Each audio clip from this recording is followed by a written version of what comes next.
Assalamualaikum warahmatullahi wabarakatuh.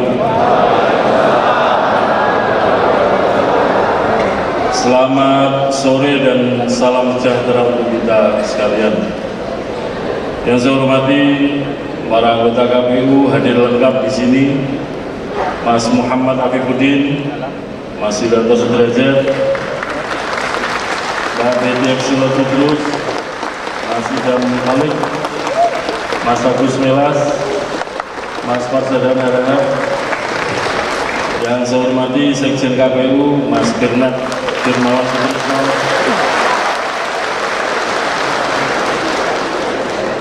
Tepuk tangannya kayaknya lebih panjang daripada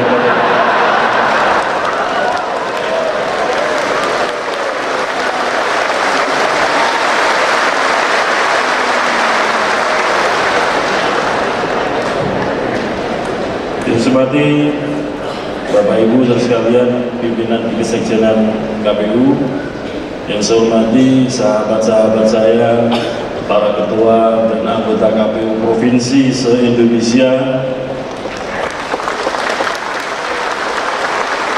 yang saya hormati para sekretaris KPU provinsi beserta jajaran yang berkesempatan hadir pada Konselnas.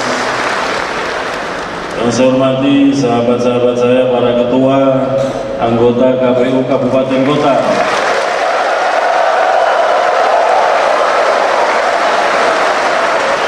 se-Indonesia yang berkesempatan hadir. Yang saya hormati sekretaris KPU Kabupaten Kota beserta jajaran.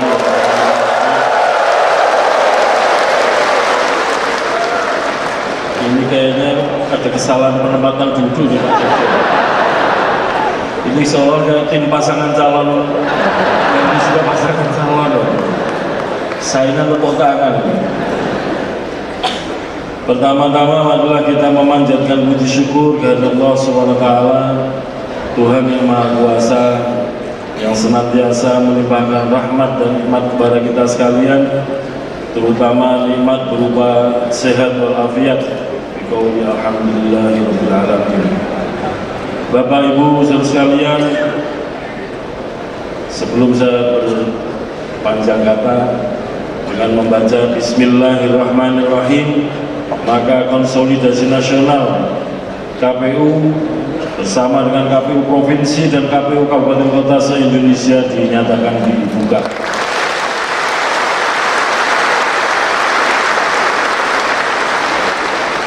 Bapak Ibu saudara sekalian, terhitung sejak 14 Juni 2022 kita telah memulai tahapan penyelenggaraan pemilu tahun 2024. Di dalam pemilu secara langsung ada beberapa komponen yang harus disiapkan atau harus tersedia.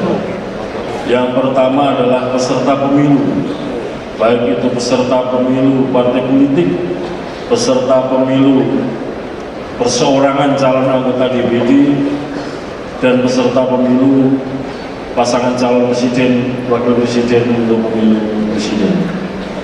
Semuanya sudah tersedia dengan segala dinamika yang kita sama-sama hadapi. Yang kedua, daerah pemilihan juga sudah tersedia. Yang ketiga, calon semuanya juga sudah tersedia. Yang berikutnya adalah logistik pemilu, terutama logistik utama pemilu berupa surat suara, formulir-formulir juga sudah tersedia. Kalau ada yang belum sampai di kabupaten kota, masih dalam perjalanan. Yang berikutnya, kampanye untuk pemilu 2024 juga sudah dimulai, nanti berakhir 3 hari sebelum hari pemungutan suara.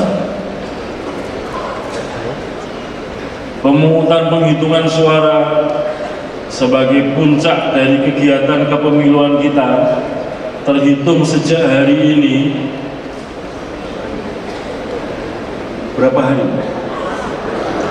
46 hari lagi, jadi kurang lebih 1,5 bulan lagi kita bersama-sama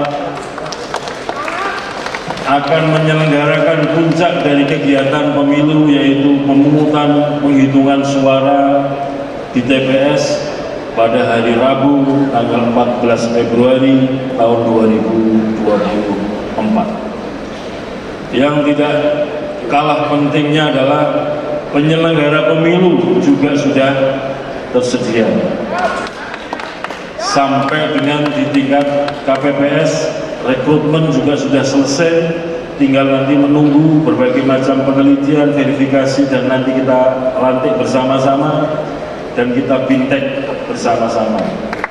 Di antaranya untuk meningkatkan kualitas KPPS kita, dari pemilu ke pemilu, dari pilkada ke pilkada, biasanya yang kita latih hanya satu orang, yaitu yang akan kita siapkan menjadi ketua KPPS. Untuk pemilu 2024 kita latih semua 7 orang anggota KPPS. Sekali lagi dalam rangkanya untuk meningkatkan kualitas layanan KPU kepada pemilih untuk dapat menggunakan hak pilih. Bapak Ibu sekalian, patut kita syukuri sampai dengan saat ini insya Allah anggaran penyelenggaraan pemilu sudah tersedia dan mencukupi. Oleh karena itu, tiada lain dan tiada bukan rasa syukur kepada Allah SWT, Tuhan yang Maha Kuasa, harus selalu kita lakukan dan kita tambahi dari waktu ke waktu. Setidak-tidaknya beberapa aspek penting dalam penyelenggaraan pemilu sudah tersedia. Dan oleh karena itu, pada kesempatan konsolidasi nasional ini, tujuan utamanya adalah untuk memperkuat organisasi kita, untuk merapatkan barisan kita dalam rangka untuk bersama-sama meneguhkan niat, meneguhkan itikad untuk meningkatkan kualitas layanan kita sebagai penyelenggara pemilu kepada pemilih dan juga kepada peserta pemilu. Saudara sekalian, sebagaimana kita ketahui, pemilu di Indonesia adalah pemilu terbesar di dunia. Mengapa saya katakan terbesar di dunia? Dan juga dalam durasi waktu yang paling pendek di dunia. Karena kegiatan pemungutan suara hanya dilakukan dalam durasi 6 jam. Jam 7 sampai dengan jam 13 waktu setempat. Pemilih dalam jumlah yang sekian besar itu, kalau misalkan kita asumsikan sebagaimana pemilu 2019 kemarin, sekitar 82% pemilih hadir dalam waktu serentak durasi 6 jam hadir memilih. Walaupun India, Amerika Serikat jumlah pemilihnya lebih besar daripada Indonesia, tetapi untuk pemilu dengan keserentakan waktu yang sangat pendek dalam arti pemungutan suaranya, itu boleh dikatakan Indonesia adalah pemilu serentak terbesar di dunia. Saya ingin mengajak kita semua, teman-teman para anggota KPU provinsi, anggota KPU kabupaten kota, kesekjenan KPU, sekretariat KPU provinsi, dan juga sekretariat KPU kabupaten kota. Mari kita sama-sama mencatatkan sejarah penyelenggara pemilu tahun 2024 akan bekerja dengan gigih, bekerja dengan sungguh-sungguh, bekerja dengan penuh tanggung jawab supaya pemilu kita makin berkualitas, makin berintegritas, dan makin demokratis. Dengan harapan kalau pemilu 2024 nanti berjalan dengan sukses, kita semua akan dicatat dalam sejarah sebagai bagian yang telah memberikan kontribusi besar dalam suksesnya penyelenggaraan pemilu serentak tahun 2024. Oleh karena itu, pada kesempatan ini saya ingin mengingatkan saudara sekalian, yang pertama, mari kita bekerja berdasarkan aturan perundang-undangan yang telah ditentukan, apakah itu di level undang-undang pemilu, apakah itu di level peraturan KPU, peraturan Bawaslu maupun peraturan DKPP. Yang ketiga, sebagai karakter lembaga KPU dengan karakter lembaga nasional yang bersifat hierarkis, semua pelaksanaan peraturan dan teknikalitas penyelenggaraan pemilu semua dipimpin oleh KPU pusat. Saudara sekalian, KPU provinsi kalau sekiranya sudah mengidentifikasi potensi masalah, potensi problem, segera laporkan kepada KPU pusat supaya kemudian kita sama-sama mengambil langkah strategis yang tepat untuk mengantisipasi, menyelesaikan atau mencarikan jalan keluar masalah tersebut. Demikian juga teman-teman KPU kabupaten kota, kalau dalam menjalankan pekerjaan atau tugas-tugasnya kira-kira ada situasi di hadapan mata yang potensial bermasalah, segera laporkan kepada KPU provinsi. Dan KPU provinsi juga segera ambil langkah strategis untuk menyelesaikan masalah tersebut. Tidak perlu menunda-nunda dan membawa KPU kabupaten kota berbondong-bondong ke KPU pusat. Mengapa ini penting? Karena teman-teman KPU kabupaten kota adalah pemimpin kepemiluan di kabupaten kota masing-masing. KPU provinsi adalah pemimpin kepemiluan di provinsinya masing-masing. Dan kami di KPU pusat adalah pemimpin kepemiluan di tingkat nasional. Undang-undang pemilu maupun undang-undang pilkada menentukan bahwa KPU pusat ini sebagai penanggung jawab akhir kegiatan penyelenggaraan pemilu yang diselenggarakan oleh KPU provinsi, KPU kabupaten kota, PPK, PPS, KPPS, bahkan sampai di tingkat pantarleh. Sehingga ibaratnya kalau ada satu pemilih saja yang mempunyai hak untuk memilih tapi belum terdaftar di dalam daftar pemilih tetap, kita harus bertanggung jawab sebisa mungkin diberikan layanan melalui daftar pemilih khusus. Berbagai macam inovasi, berbagai macam strategi untuk memperbaiki kinerja penyelenggaraan pemilu telah kita lakukan. Biarlah nanti publik, masyarakat, pemilih, peserta pemilu yang akan membuat penilaian apakah kita telah bekerja dengan sungguh-sungguh, apakah kita telah bekerja dengan penuh tanggung jawab, apakah kita telah bekerja sesuai dengan azas-azas penyelenggara pemilu dan ketentuan peraturan perundang-undangan. Yang paling penting adalah pada kesempatan ini, dalam jangka waktu 46 hari ke depan, kita kembali teguhkan niat kita, itikad kita dalam rangka untuk mensukseskan penyelenggaraan pemilu tahun 2024. Jangan sampai ada anggota KPPS yang melakukan sesuatu KPU kabupaten kota yang tidak tahu. Jangan sampai ada sesuatu yang dihadapi KPU kabupaten kota, KPU provinsinya tidak tahu. Pelajaran di antara sekian banyak tahapan ketika kita menghadapi sidang sengketa hasil pemilu di Mahkamah Konstitusi, itu lokus atau tempat persoalan yang disoal oleh orang-orang yang komplain atau melakukan sengketa kepada KPU adalah tempat pemungutan suara. Oleh karena itu, dari waktu ke waktu kami berharap KPU provinsi, terutama KPU kabupaten kota, dicermati betul apa yang terjadi di TPS. Apakah anggotanya KPPS, apakah logistiknya, apakah proses pemungutan penghitungan suaranya di TPS berjalan sesuai dengan prosedur atau tidak. Sebagai contoh misalkan, dan ini sudah sering kali saya sampaikan, tapi saya tidak bosan bisa menyampaikan ini supaya kita selalu refresh, selalu segar untuk menjaga supaya tidak terjadi kembali. Pengalaman 2017 Pilkada di Tolikara dan di Kabupaten Jayapura, 80% TPS harus diulang, bukan karena salah dalam penyelenggaraan pemungutan penghitungan suara, tapi gara-gara ada orang yang tidak berwenang menandatangani berita acara hasil penghitungan suara tapi ikut tanda tangan. Mengapa? Karena orang yang tanda tangan itu namanya tidak ada dalam SK dalam pembentukan KPPS.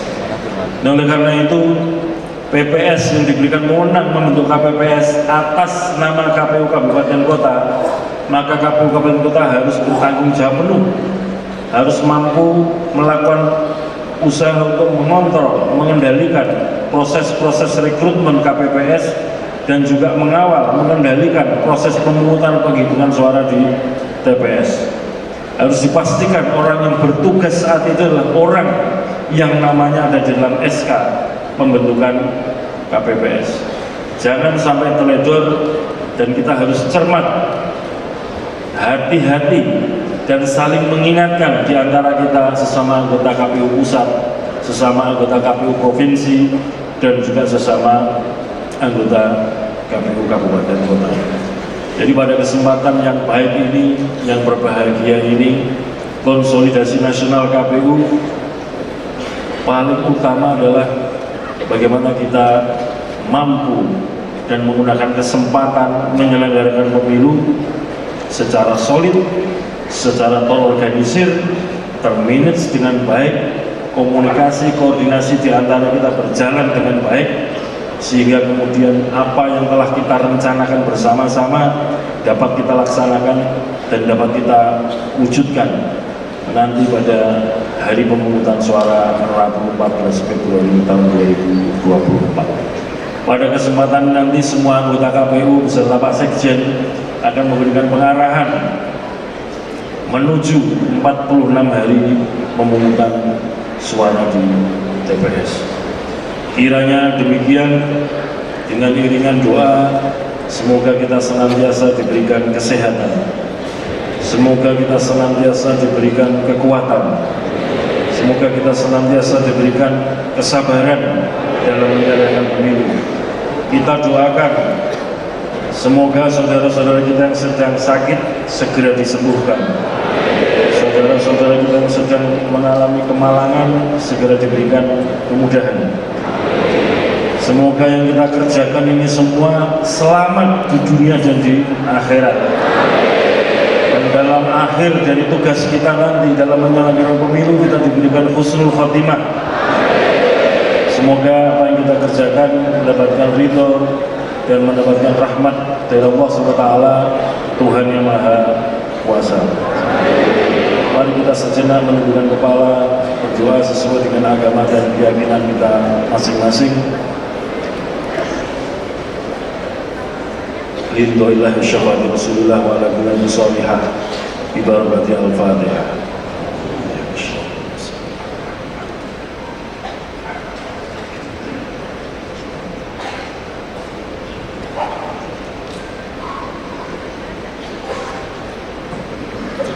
Berdoa selesai. Terima kasih atas kehadiran, partisipasi saudara-saudara sekalian.